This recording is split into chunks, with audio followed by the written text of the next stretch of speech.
जब से हमारी चचिया सास का इंतकाल हुआ ना, रुखसाना वहीं पे जमी बैठी है। ये लगा लो इतनी परेशानी बन रही है, इतना काम पड़ रहा मुझ पे, मुझे ही पता मेरा क्या हाल है इस टाइम। अभी पत्ता हुए ना इन बातन ना तो मोह लगे तेरे दिन तो ज्यादा हो गए दिखे। चाचा तुम्हारे यहाँ पे होता 13 दिन वाला सिलसिला, हमारे यहाँ पे तो 40वां होता, 40 दिन का। हाँ तो कोई बात ना, आ जाएगी 40 दिन की तो बात है, आ जाएगी ना चाचा। देखो आ तो जाएगी, इतना मालूमात तो मुझे भी है, पर चाचा गैर जिम्मेदाराना औरत से निकाह हो के जो ना जिंदगी तबाह हो जा, जरा भी फिक्र ना हो जन्हा की।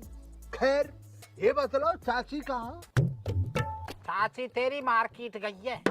मार्केट किस लिए? वाके भतीजे का लौंडा हुआ, वाकू लत्ता लाएगी और सुनार पे तो जो है ना चंदार सूरज बनवाएगी, उन्हें भी लाएगी। पता ना चाची कितना टाइम लगेगा, मैं तो उपलों के लिए आया, उपला निपट रहे घर पे, अब शाम को रोटियां डालनी है ना अपने लिए और शाहरुख के लिए। हाँ तो ले जाइयो, कोई बात ना, टाइम तो आ लेगी। टम्पू से गई है चाची चाचा या तांगे से गई है? हाजी टम्पू और तोंगे कहा मतलब, अपनी सवारी तो गई है।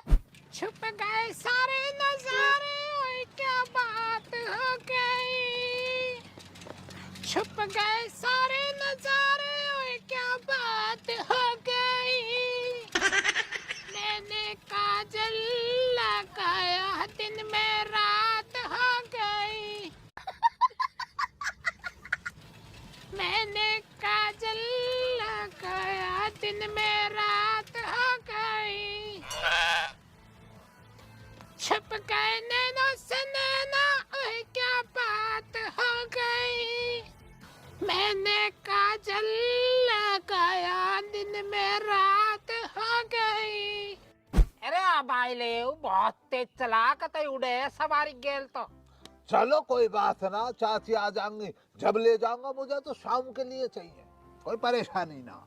हाथ ले ए बाबा, तुम बुलंदशहर कब जाओगे अपनी दवाई लेने? मैं परसों को जाऊंगा, बता कहा बात है। तो बाबा बुलंदशहर तक तो जाओगे ही, तन लगे हाथ ताजमहल और देखेंगे। ताजमहल तू भांगता ना सूंगी आया कि नहीं? ना तो बाबा। अरे तो बेवकूफ, तो पता भी है बुलंदशहर से आगरा कितनी दूर है, जो तू यूं कह रहा ताजमहल देखिए यहाँ। तो बाबा ताजमहल देखना, आगरा क्यों जाना? बुलंदशहर में ही तो ताजमहल। खालिद मोह लगे यहाँ पर कोई ऊपरी चक्कर होगा दिखे। कौन सी बुरी प्रेत आत्मा जो बच्चे पे कब्जा जमा रही है? ना गई हाँ सही कल का। ए चाचा, मुंह पे नो कोई प्रेत आत्मा। अरे ढोर, जब कोई तो पे प्रेत आत्मा नहीं है तो जो ताजमहल वही दिन से आगरा में, तू आप बुलंदशहर में क्यों बता रहा हो भाई?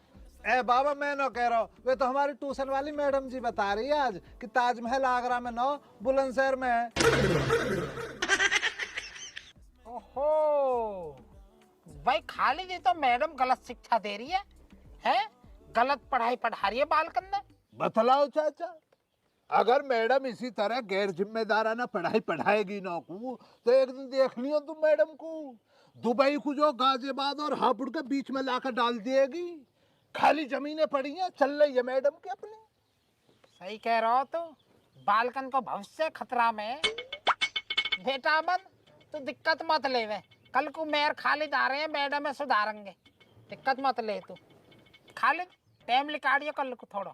टाइम ही टाइम है चाचा, ऐसे मसलों के लिए तो मेरे पास खालिद इन्हीं मसलों में तो जाकर पड़ता। कल मैडम देखेंगे, शिफ्ट बहुत करवा रही है ताजमहल में।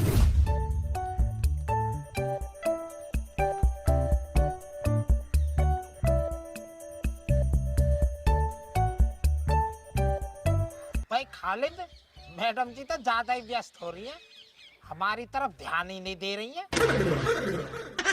मैं आपका ही काम कर रही हूँ। हमारा काम? हमारा क्या काम है इन बुक्स में? ये बुक्स नहीं है, फीस का रजिस्टर है। 50 रुपए के हिसाब से 6 महीने की अमन की 300 रुपए फीस हो गई है। जल्दी से फीस जमा कर दीजिए।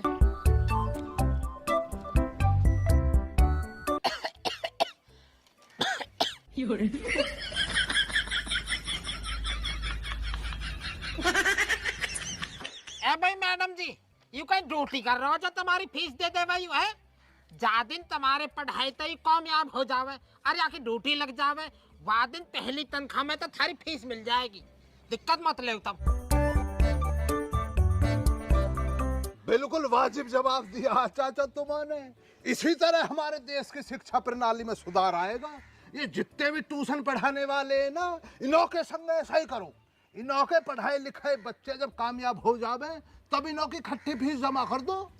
और खाली तो अपनी तो बताओ वही वाली बात, ट्यूशन वाली। अच्छा अच्छा अच्छा, वो वाला मसला। हमारे मास्टर जी थे बिलाल मास्टर जी, उन्होंने मैं ट्यूशन पढ़ा 8 साल बराबर। अब हमारे अब्बू साहब का मास्टर जी से यही तय हुआ पड़ा कि भैया ट्यूशन की फीस तुझे जब मिलेगी जब मेरा लौंडा कामयाब हो जाएगा। अब मैडम जी मैंने बहुत नौकरी की तलाश करी पर मुझे नौकरी ना मिली। थक हार के मैंने एक मिस्त्री के पास में हेल्पिंग विभाग में हेल्पिंग कर ली। अब मास्टर जी को लग जाती है भनक, वो तो आधम के कि भैया पैसे निकाल मेरे। मास्टर जी पैसे मांगने लगे। मैं बोला कि मास्टर जी मैं कामयाब कहाँ हुआ, कहीं अफसर तो लगी ना गाऊं, मजदूरी कर रहा हूँ, हेल्पिंग कर रहा हूँ, ईंटों को पकड़ा रहा हूँ, तसला भर के माल दे रहा हूँ, जो गारा न बनता मिट्टी का घोल करके मैडम जी वो पकड़ाता था मैं। अब मास्टर जी नाराज हो गए, नुकन्ना भैया पैसे तो कमाई रहा, मुझे भी कुछ पैसे दे, मैं तो नाटका, मुझ पे तो ना मास्टर जी।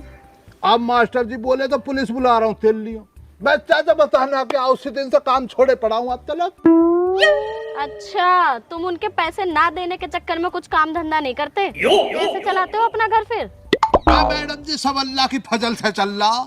फिर भी काम का तुम्हें मैं ये बतला दूं, मास्टर जी जो है 99 साल 9 महीने के हो गए, बस ज्यादा खींच का कितना और चलेंगे 1 साल।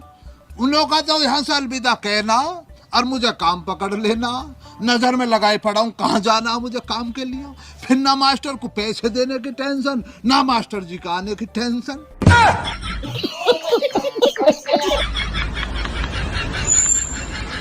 Madam ji sorry for that, मैं एक बात पूछना चाह रहा हूँ तुमसे, बुरा मत मानिए। देखियो तुम्हारी उम्र कितनी होगी?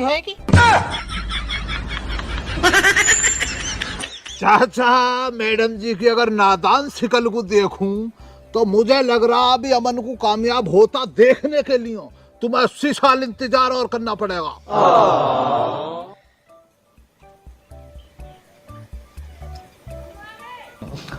ए बाबा इंगे उंगे की बातें न छोड़ो, उन बातें न करो ना जिन्हें करना है हो, बाकी ताजमहल की करो ना। हाँ मैडम जी, हमें जो और बताओ कहाँ ताजमहल? बुलंदशहर। है मैडम जी देखो गुस्ताखी तो माफ करी हो, लेकिन क्यों बच्चों को उल्टा बलगला रही हो तुम्हें? ताजमहल आगरा में मैं अपनी इन आंखों से दीदार करके आया। खालिद जी आपको पता है ना इस बच्चे की फीस नहीं आई है। मैडम जी मैं ऐसे मसलों पर ध्यान न देता हूँ भाई, जिस गली जाना नहीं उस गली का रास्ता क्यों पूछना। तो मैडम जी तुम एक बात और बताओ हमें, तुम जबरदस्ती आगरा में तो ताजमहल बुलंदशहर में बसा रही हो, तुम्हारी को अच्छी बात है? देखो श्यामलाल जी, जब तक अमन की फीस नहीं आएगी ताजमहल तो बुलंदशहर में ही रहेगा। अरे यार गुहेरा, हम तो फीस देके बहुत पछता रहे हैं। अगर हम भी फीस न देते तो ताजमहल के दर्शन बुलंदशहर में न कर लेते हम भी। अरे यार मैंने तो कर ली फीस जमा करिए। भाई मैडम जी ये तो तुम्हारे घर की सरकार चल रही है, फिर तो है तुम जिसे चाहो जहाँ चाहो हम बसा रही हो। मैडम जी देखें बदल दो अपने फैसले, ताजमहल रहने दो बेचारे आगरा में ही, क्यों दुनिया हंसा रही हो तुम? अमन तुम बकवास मत करो, तुम्हें जो काम बताया गया है वो करो। ठीक है मैडम जी। भाई कहाँ कौन दे रखा हो मैडम ने तो? बाबा जी मैं जो है ना ताजमहल आगरा से धकेलते हुए बुलंदशहर ला रहा हूँ। मैं भैया अमन जब तू आगरा से ताजमहल को धकेलता लाई रहा तो उधर से आते टाइम 2 किलो पेठे की मिठाई और लिए हो, फेमस है वहाँ की, है ना?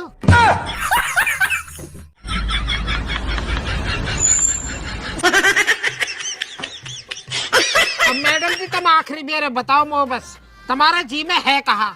तुम या ताजमहल आगरा में रहने दोगी या नो? आप मुझसे बहस तो करो मत, मैंने आपसे एक बार कह दिया जब तक अमन के ट्यूशन की फीस नहीं आएगी तब तक ताजमहल आगरा में नहीं बुलंदशहर में ही रहेगा। कोई परेशानी ना इसमें चाचा, क्या परेशानी है? हमारे लिए तो आसान ही रहेगा। बुलंदशहर तो नजदीक पड़ता है। पर मैडम जी तुमसे मेरी एक गुजारिश और है। क्या गुजारिश है? देखो मेरा बचपन का सपना रहा कि मैं दुबई में जाके बुर्ज खलीफा का दीदार करूं, लेकिन गरीबी के चलते रुपये पैसा का नहीं हो पाया इंतजाम। तो मैं इतना सा और कर दो, जब तुम इतनी शिफ्टिंग करवा रही हो दुबई से बुर्ज खलीफा को लाके इधर ग्रेटर नोएडा के पास परी चौक के आसपास बहुत जगह पड़ी है, वहां कहीं लाकर डलवा दो। हम भी दीदार कर लेंगे तुम्हारे सारे। और क्या ओ, अकेला ही मत चलो जाइयो, परी चौक तो हम भी चले जाएंगे, हमें भी दीदार करना है आज के। ये चाचा संग चलेंगे यार, कभी छोड़ के गाऊं तुम्हें, चलेंगे उसमें क्या परेशानी है। हे भगवान, मैं किन लोगों के चक्कर में फंस गई। अब श्यामलाल जी आप ये बताइए फीस देंगे या नहीं? हाँ फीस तो देंगे, पर फीस जो ना जब ही देंगे जब तू हमें ताजमहल के दर्शन बुलंदशहर में करवा देगी। ये वाजिब बात कही है तुमने। चल मैं खालिद, चल ले अपने चेक बुक पकड़, 6 महीने की फीस होगी, चल मैं खालिद।